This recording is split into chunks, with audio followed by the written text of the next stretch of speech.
Assalamualaikum warahmatullahi wabarakatuh. Nama saya Nabila Faiza Zahra dari kelas 10 MIPA 2. Di sini saya akan menjelaskan tentang sumber sejarah. Definisi sumber sejarah.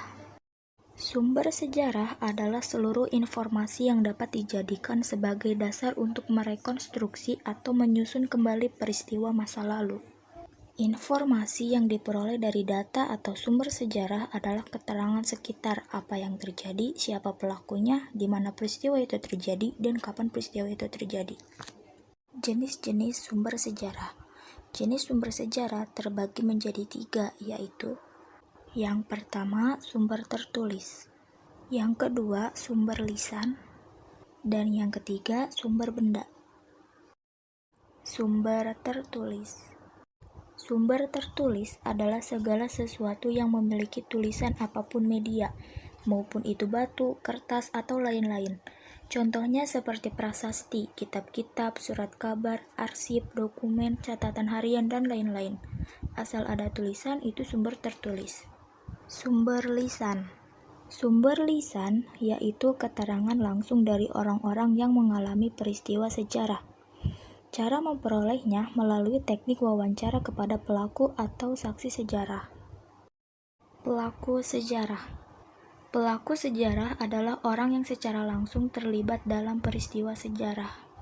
Sebagai contoh, Presiden Soekarno dan Muhammad Hatta dalam peristiwa proklamasi kemerdekaan Indonesia. Saksi sejarah.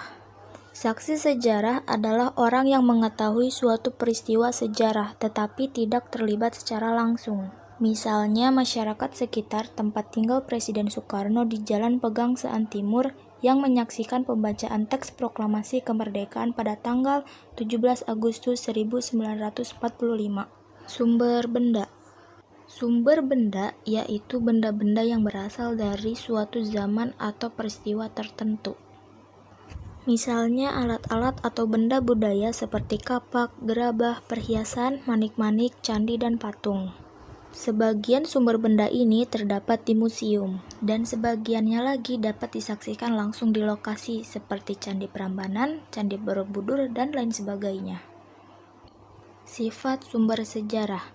Sifat sumber sejarah terbagi menjadi 2, yaitu yang pertama, sumber primer, dan yang kedua, sumber sekunder.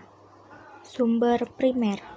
Sumber primer disebut juga sumber utama atau sumber asli.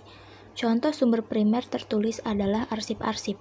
Arsip dikatakan sebagai sumber primer karena ditulis pada saat terjadinya yang dilaporkan. Dalam sumber lisan yang disebut sumber primer adalah informasi yang diberikan oleh pelaku sejarah. Sumber sekunder. Sumber sekunder disebut juga dengan sumber kedua. Contoh sumber sekunder tertulis adalah surat kabar. Sumber yang ditulis oleh sejarawan berdasarkan sumber primer atau sumber yang bukan merupakan kesaksian langsung pada periode sejarah yang diteliti oleh sejarawan.